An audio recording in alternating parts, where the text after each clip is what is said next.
शौक लगा था सर जब आप लोग ऐसे एक्सपेक्टेशन करते होंगे कि बिहार में सबसे ज़्यादा पासमानदाओं की, अंसारियों की आबादी, मोमिनों की आबादी ज़्यादा है, जब शेख नंबर 1 आया और आप लोग सेकंड पोजीशन, कैसा लगा? शेख नंबर 1 आया, ये शॉकिंग पॉइंट नहीं है। शॉकिंग पॉइंट ये है कि हमारा आबादी कम कर दिया गया। आप हमारे घर नेता भेजते कि अंसारी का वोट किसी तरह टूटना नहीं चाहिए, और आज अंसारी को वोट को नहीं टूटना चाहिए, लेकिन अंसारी की गिनती तो तोड़ दी आपने। आज जो तोड़े हैं, तोड़ के 3.54 पे जो ला देने का काम किया है, तो जवाब तो मिलेगा इसका। तो बात हो रही है कि बिहार में आरजेडी की सरकार बनना तय है, एम वॉइस से करें, ठीक है, 17%, 14%। तो मुख्यमंत्री तय करें, जिसकी आबादी बड़ी है उसका मुख्यमंत्री होगा। सिर्फ एम 22 समीकरण सिर्फ ज़्यादा वोट लेने के लिए बनाएंगे कि मुख्यमंत्री बनाइए अब हमको। अब इस बार अब तो हमारी आबादी ज़्यादा कौन ठोक के आ गया है। ऑफर करने वाले हैं कौन भैया? आबादी हमारी ज़्यादा है। अब हमको ऑफर करना चाहिए कि तेजस्वी यादव जी को मुख्यमंत्री बनाएंगे कि हम नहीं बनाएंगे। सच्चाई तो ये है ना कि भाई हमारी पार्टी नहीं है, हमारे लोगों को अपने कंधा पे भरोसा नहीं, तब तक ना तेजस्वी यादव जी हैं। जिस दिन मुसलमान गोलबंद हो गया, कौन तेजस्वी यादव है? कि इस बार मुसलमान जो है आंख दिखाएगा, एकदम दिखाएगा, क्योंकि एम 22 समीकरण टूट चुका है। सिर्फ चुनाव के समय में मुसलमानों का वोट लेने के लिए एम 22 समीकरण की याद दिलाते हैं, और उसके बाद 5 साल तक मुसलमानों पर जुल्म कर, एक भी मुसलमानों का काम नहीं हो रहा बिहार में। आपने कौन सा मंत्रालय मुसलमानों को दिया? 5 मंत्री बनाया हूँ मुसलमान को। यार जदयू की पहली सरकार है जब बिहार में 5-5 मंत्री मुसलमान। कौन सा मंत्रालय दिया? गन्ना चूसने वाला मंत्रालय दे दिया हमको। इतनी बड़ी आबादी है, 17.7% की आबादी, जो आपका आंकड़ा बता रहा है, जो कि आंकड़ा गलत बता रहा है। मुसलमानों की आबादी बिहार में 21% के लगभग बराबर। 21%। जी, जनगणना होना चाहिए था कि सपोर्ट में हम लोग शुरुआती दौर से, जब माननीय मुख्यमंत्री जी ने ऐलान किया, हम लोगों ने दिल से इनका आभार किया। खुशी हुआ कि नहीं, एक मुख्यमंत्री ऐसे हैं बिहार में जो हर की सोच रहे हैं कि जातिगत जनगणना कराएंगे। जो गरीब आदमी होगा, जो पिछड़ा आदमी होगा, जिसको कोई पॉलिटिकल रिप्रेजेंटेशन नहीं मिला हुआ होगा, जो शैक्षणिक आधार पर पिछड़े हुए होंगे, उनको मैं मुख्य धारा में शामिल कराऊंगा। तो बड़ी खुशी हुई थी। प्रधानमंत्री मोदी जी ने तो कहा कि जो ये जात पात की राजनीति नहीं होनी चाहिए, गरीबों की बात होनी चाहिए, गरीबी की राजनीति होनी चाहिए। इसको किस तरीके? नहीं, इसको भी मैं सही मानता हूँ। मोदी जी के बातों से सहमत है और नीतीश जी की जो जनगणना जो करवाया उनके उससे सहमत? उससे बिल्कुल मैं पूरी तरह सहमत हूँ। जो सरकार हमारे समाज को तवज्जो देगी, हम वैसा सरकार चाहेंगे।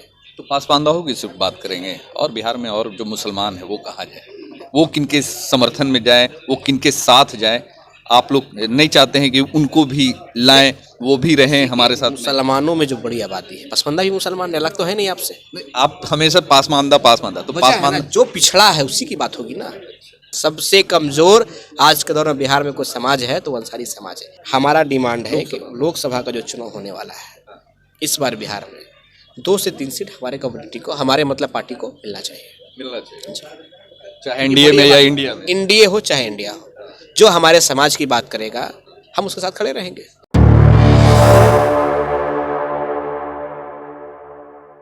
बिहार में जाति आधारित गणना का रिपोर्ट आ चुका है, जिसको लेकर बहुत सारे समाज और जातियों के बीच में खुशी का माहौल देखा जा रहा है। वहीं कुछ जो समाज के लोग हैं, कुछ जातियों के लोग हैं, उनमें दुख का माहौल देखा जा रहा है। अब इसको लेकर जितनी भी छोटी छोटी पार्टियां हैं बिहार में, वो जो समाज से बिलोंग करते हैं, वो अपने स्तर से आंदोलन करने की तैयारी कर रहे हैं, बिहार सरकार को घेरने की तैयारी कर रहे हैं। आज इसी उपलक्ष्य में एलएसपी, लोकप्रिय समता पार्टी के राष्ट्रीय अध्यक्ष हैं वसीम नैयर अंसारी जी हैं हमारे साथ में। शौक लगा था सर जब आप लोग ऐसे एक्सपेक्टेशन करते होंगे कि बिहार में सबसे ज़्यादा पासमानदाओं की, अंसारियों की आबादी, मोमिनों की आबादी ज़्यादा है, जब शेख नंबर 1 आया और आप लोग सेकंड पोजीशन, कैसा लगा? नहीं, शेख नंबर 1 आया, ये शॉकिंग पॉइंट नहीं है। शॉकिंग पॉइंट ये है कि हमारा आबादी कम कर दिया गया। आपकी आबादी कम जी। इतनी बड़ी आबादी को आप 3.54 पे लाके छोड़ दे रहे हैं, जो कि हमारी आबादी, आप जहाँ जहाँ पूरे बिहार घूमें, पूरे बिहार के अलग अलग विधानसभा को देखें, विधानसभा में जाती है जब समीकरण, जब पॉलिटिकल पार्टी बैठ के बनाती है तो पता रहता है कि इसमें अंसारी की सबसे बड़ी आबादी है। आप हमारे घर नेता भेजते कि अंसारी का वोट किसी तरह टूटना नहीं चाहिए, और आज अंसारी को वोट को नहीं टूटना चाहिए, लेकिन अंसारी की गिनती तो तोड़ दी आपने। आज जो तोड़े हैं, तोड़ के 3.54 पे जो ला देने का काम किया है, तो जवाब तो मिलेगा इसका। तो मिलेगा, एकदम मिलेगा। क्या करेंगे? अभी तो हम लोग जो तरीका है कि पहले तो हम लोग जो डाटा इन्होंने बनाया है माननीय मुख्यमंत्री जी ने, हम उनसे आग्रह करते हैं कि भाई आपने डाटा बनाने में 500 करोड़ रुपया पैसा खर्च किया, बिहारियों के लिए खर्च किया, कि बिहार में जो छोटी छोटी जातियां हैं, जो पिछड़े लोग, उनको मुख्य धारा में शामिल कराना है, उनके लिए अलग अलग योजना बनाना है, उनको पॉलिटिकल रिप्रेजेंटेशन देना है, जिसकी जितनी आबादी उसको उतनी भागीदारी देना है। इसी मौजू पर आपने कराया सर्वे। अब जब सर्वे का रिपोर्ट आपका आ गया है तो उस रिपोर्ट को आप जारी क्यों नहीं कर पा रहे हैं? आप पूरा बता रहे हैं। हम चाहते हैं कि आप अपने ऑफिशियल वेबसाइट पर वार्ड वाइज डाटा को अवेलेबल कराएं, ताकि जिनको शंका है, जिनको आपत्ति है, वो वार्ड वाइज अपना डाउनलोड करेंगे, अपने वार्ड में लाने का काम करेंगे। कि आप एक वार्ड में 100-125 घर होता है, 100-125 घर मिलान कराना कोई बहुत बड़ा चीज़ नहीं है, वो अपने साथ में करा लेगा। लेकिन आप जब डाटा अवेलेबल कराएंगे तब ना, अपना डाटा ही उपलब्ध नहीं करा रहे, आपने खाली बता दिया इसका इतना उसका उतना, आप कह देंगे हम मान लेंगे। जिसकी मेजोरिटी कम आई है वो सारे लोग आरोप लगा रहे हैं। बहुत सारे जो ब्राह्मण जात के लोग आरोप लगा रहे हैं, भूमियार के लोग आरोप लगा रहे हैं कि हम लोगों का डाटा नहीं दिखाया जा रहा है, गलत रिपोर्ट पेश किया जा रहा है। और आप भी रिपोर्ट बिल्कुल सही लोग आरोप लगा रहे हैं। आप बताइए ना, जो इनको लगता है कि इनके वोटर हैं उनको बढ़ा चढ़ा के पेश कर दिया, और जो लगता है कि इनको वोट नहीं करते। बिहार में देखिए भूमियार समाज की आबादी 4 से 5% है। कई एक जिला भूमियार बहुल जिला है बिहार में। आप बेगूसराय को देख ले, आप मुंगेर को उठा कर देख ले, हमारे यहाँ मगध में नवादा जहानाबाद, आप बगल में देख ले मोतिहारी को देख ले, आप मुजफ्फरपुर को देख ले। कई जिला है जो भूमियार बहुल है, लेकिन भूमियार की आबादी आप कितना बता रहे हैं? 2.86। और उससे कहीं ज़्यादा मुख्यमंत्री जी अपना आबादी बता दे रहे हैं कि 2.89 कुर्मी है। ये होने का चीज़ है कि भूमियार से ज़्यादा कुर्मी हो जाए? मुख्यमंत्री है, आप किसी भी तरह से डाटा मैनिपुलेट करके प्रेजेंट कर दीजिएगा और हम मान लेंगे, ऐसा नहीं होने जा रहा। तो बात हो रही है कि बिहार में आरजेडी की सरकार बनना तय है, एम वॉइस सेमीकरण, ठीक है। 17%, 14%। तो मुख्यमंत्री तय करें, जिसकी आबादी बड़ी है उसका मुख्यमंत्री होगा। सिर्फ एम वाइस समीकरण सिर्फ ज़्यादा वोट लेने के लिए बनाएंगे कि मुख्यमंत्री बनाइए अब हमको अब इस बार? अब तो हमारी आबादी ज़्यादा काउंट हो क्या गया है। अगर आपको ऑफर करते हैं डिप्टी सीएम, अगर मुस्लिम कैंडिडेट को अगर चयनित करते हैं कि बिहार में अब डिप्टी सीएम मुसलमानों को बनाया जाएगा और आपको इसके लिए ये करते हैं, तो क्या आप ऑफर करने वाले हैं कौन भैया? आबादी हमारी ज़्यादा है। अब हमको ऑफर करना चाहिए कि तेजस्वी यादव जी को मुख्यमंत्री बनाएंगे कि हम नहीं बनाएंगे?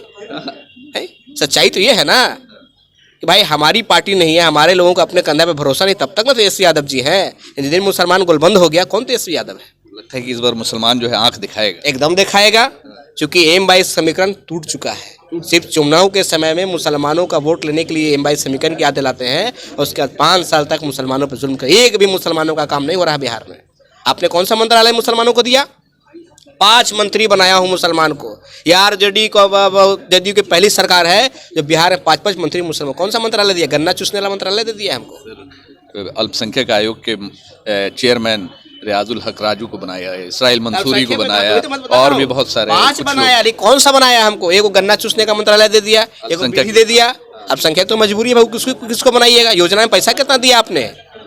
आपने इरिगेशन दिया हमको, जो सबसे ज़्यादा पैसा वाला डिपार्टमेंट है। आपने रोड दिया, रोड कंस्ट्रक्शन दिया। आपने हमको रोड ट्रांसपोर्ट दिया। आपने हमको एग्रीकल्चर दिया। आपने हेल्थ दिया। आपने एजुकेशन दिया। कोई एक बड़ा मंत्रालय बताइए जो मुसलमानों को मिला हो बिहार में? माइनॉरिटीज़ के लिए लोन, जो बच्चे पढ़ने वाले हैं उनके लिए माइनॉरिटीज़ के लिए लोन प्रोवाइड करवा रहे हैं। लोन के लिए अप्लाई करके देख लीजिए, पैर घिस जाएगा, उसका लोन लेकर दिखा दी तब हम मान ले। जो सरकार सिर्फ अनाउंस करता है मिले तब ना। हमारे यहाँ लोग लोन अप्लाई किया अल्पसंख्यक विभाग में, अप्लाई करके गारंटर खोदते परेशान है, बैंक देने वाला नहीं है, तो भैया लोन मिल कहाँ रहा? सिर्फ कहने से नहीं ना होगा। इतनी बड़ी आबादी है, 17.7% की आबादी जो आपका आंकड़ा बता रहा है, जो कि आंकड़ा गलत बता रहा है। मुसलमानों की आबादी बिहार में 21% के लगभग बराबर। 21% जी। आपने कई मुसलमानों को आपने हिंदू में काउंट कर दिया है। जैसे कलाल बरादरी हमारे यहाँ इराकी, पूरे बिहार में बड़ी आबादी है, उनको कहाँ काउंट करें? आप बनिया में काउंट कर दे रहे हैं। मुसलमानों में जो तेली है, आप एक ही तेली का कोड दिए हैं। मुस्लिम तेली के लिए अलग से कोई सेपरेट कोड आपने नहीं दिया, उसको उसी में काउंट करा दिया। तो कई मुस्लिम जातियां जिनको आपने हिंदू में काउंट करा दिया है, अगर उस सारे मुसलमानों को अलग से आप जब निकाल करके लाएंगे तो डाटा 20 से 21% हो जाएगा। अच्छा, जनगणना के सपोर्ट में हुए है कि नहीं? जातिगत जो जनगणना हुई, जो आधारित रिपोर्ट आया, रिपोर्ट के भले आप लोग इसमें है, मगर जनगणना होना चाहिए था कि नहीं? सपोर्ट में हम लोग शुरुआती दौर से, जब माननीय मुख्यमंत्री जी ने ऐलान किया, हम लोगों ने दिल से इनका आभार किया। खुशी हुआ कि नहीं, एक मुख्यमंत्री ऐसे हैं बिहार में जो हर की सोच रहे हैं कि जातिगत जनगणना कराएंगे। जो गरीब आदमी होगा, जो पिछड़ा आदमी होगा, जिसको कोई पॉलिटिकल रिप्रेजेंटेशन नहीं मिला हुआ होगा, जो शैक्षणिक आधार पर पिछड़े हुए होंगे, उनको मैं मुख्य धारा में शामिल कराऊंगा। तो बड़ी खुशी हुई थी। प्रधानमंत्री मोदी जी ने तो कहा कि जो ये जात पात की राजनीति नहीं होनी चाहिए, गरीबों की बात होनी चाहिए, गरीबी की राजनीति होनी चाहिए। इसको किस तरीके? नहीं, इसको भी मैं सही मानता हूँ। इसको भी मैं सही ठहराता हूँ कि जो गरीब है, चाहे जिस जात का हो, उसको हक मिलना चाहिए। ऐसा नहीं कि भाई कोई फॉरवर्ड है, उसका गरीब है तो उसको कोई नहीं मिलना चाहिए। जो गरीब है, जो आर्थिक रूप से कमज़ोर आदमी है, जो सामाजिक रूप से कमज़ोर आदमी है, जो शैक्षणिक रूप से कमज़ोर आदमी है, उसको मुख्य धारा में शामिल करने के लिए तो योजना बनना ही चाहिए। उनकी बातों से सहमत है? बिल्कुल सहमत है। मोदी जी के बातों से सहमत है और नीतीश जी की जो जनगणना जो करवाया उनके उससे सहमत? उससे बिल्कुल मैं पूरी तरह सहमत हूँ। जनगणना इसलिए जरूरी है, ये जात पात की राजनीति के लिए जनगणना नहीं हुआ है। जनगणना हुआ है कि जो छोटी छोटी आबादी है, जिसको अभी तक के लाइमलाइट में नहीं लाया गया है, उनको हम मुख्य धारा में शामिल कराएंगे। माननीय प्रधानमंत्री मोदी जी भी कह रहे हैं कि जो मुसलमानों में पसमानदा समाज है, जिसको आज तक किसी ने टच नहीं किया है, इनको मुख्य धारा में शामिल कराने के लिए भारतीय जनता पार्टी और उनकी पार्टी मेहनत कर रही है। तो भी कह रहे हैं, तो जो पिछड़ा है, जिसके अंदर बैकवर्डनेस, उसको तो मुख्य धारा में शामिल कराने के लिए माननीय मुख्यमंत्री जी भी कह रहे हैं, माननीय प्रधानमंत्री जी भी कह रहे हैं। हम दोनों के बात का स्वागत करते हैं।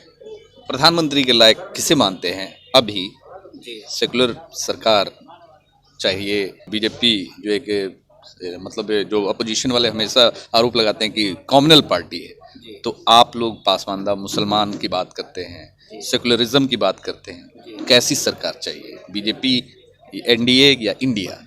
हम लोग को वैसी सरकार चाहिए जिसमें सभी की भागीदारी हो, जिसमें पसमानदा समाज की भागीदारी हो। सिर्फ सेकुलरिज्म के नाम पर आप सिर्फ मुसलमानों के पसमानदा समाज को वोट बैंक के रूप में इस्तेमाल करें, अब बदले में एक टिकट भी लोकसभा में नहीं दे, तो ये सेकुलरिज्म नहीं है। आप कम्युनलिज्म का डर दिखा करके सेकुलरिज्म के लोग हमको सिर्फ इस्तेमाल करें सेकुलर के नाम पर, तो भी सही बात नहीं है। हमें वैसा सरकार चाहिए जिसमें हमारी अपनी भागीदारी हो, हमारा अपना रिप्रेजेंटेशन हो, पसमानदा समाज को भी उसमें जगह मिले। जो सरकार हमारे समाज को तवज्जो देगी, हम वैसा सरकार चाहेंगे। तो पासमानदाओं की सिर्फ बात करेंगे और बिहार में और जो मुसलमान है वो कहाँ जाए, वो किनके समर्थन में जाए, वो किनके साथ जाए? आप लोग नहीं चाहते हैं कि उनको भी लाएं, वो भी रहें हमारे साथ? मुसलमानों में जो बड़ी आबादी है, पसमानदा भी मुसलमान, अलग तो है नहीं आपसे। आप हमेशा पासमानदा तो पासमानदा जो पिछड़ा है उसी की बात होगी ना, जिनको हक अधिकार आज तक नहीं मिला उसी की बात होगी ना। आज अगर पूरे बिहार में अंसारी महापंचायत बना के पूरा बिहार घुमाऊं, क्यों घुमाऊं? क्योंकि अंसारी के साथ हकमारी हुआ है। अंसारी को एक विधायक बनने नहीं दिया लोगों ने, एक सांसद नहीं बनने दिया बिहार में लोगों ने। आज हमारा बताइए ना क्या है, एक विधायक है हमारा बिहार में, 243 विधानसभा की सीट है, एक अंसारी विधायक नहीं मेरे भाई। 75 एमएलसी का सीट है, एक एमएलसी अंसारी नहीं है बिहार में। आप 40 लोकसभा का टिकट बांटते, एक भी अंसारी को आप टिकट नहीं देते हैं। 16 राज्यसभा का मेंबर चुन के भेजे, एक भी अंसारी भेजे हैं क्या? जिस समाज का चारों सदन में आबादी जीरो होगा, उस समाज पैर पे खड़ा रहेगा। सबसे कमजोर आज के दौर में बिहार में कोई समाज है तो वो अंसारी समाज है। यही वजह है कि हमारी इतनी बड़ी आबादी को इतना कम करके उन्होंने दिखाया। पता है इनको कि इनका विधायक है नहीं, इनका सांसद है नहीं, इनका अपर हाउस में कोई आदमी है नहीं, इनका कोई नेता है नहीं। इसको कम कर दे, काट के जीरो कर दे, कौन आवाज़ उठाएगा, कौन लड़ेगा इसके लिए? इसलिए मैं बात करता हूँ अंसारी समाज का, पसमानदा समाज का जो पिछड़ा हुआ है उसको पहले बराबरी में लाने की जरूरत है। अपोजिशन या पोजीशन में अलायंस करने के लिए क्या डिमांड है आपकी? कितनी सीटें चाहिए लोकसभा में और विधानसभा? अब तो आबादी क्लियर बिहार में कर दिया है, ठीक है। आज भी इतना कम करने के बाद भी अंसारी को सबसे बड़ी आबादी अति पिछड़ा में जो 112 जातियाँ टोटल है, उसमें सबसे बड़ी आबादी आज भी अंसारी है, 3.54%।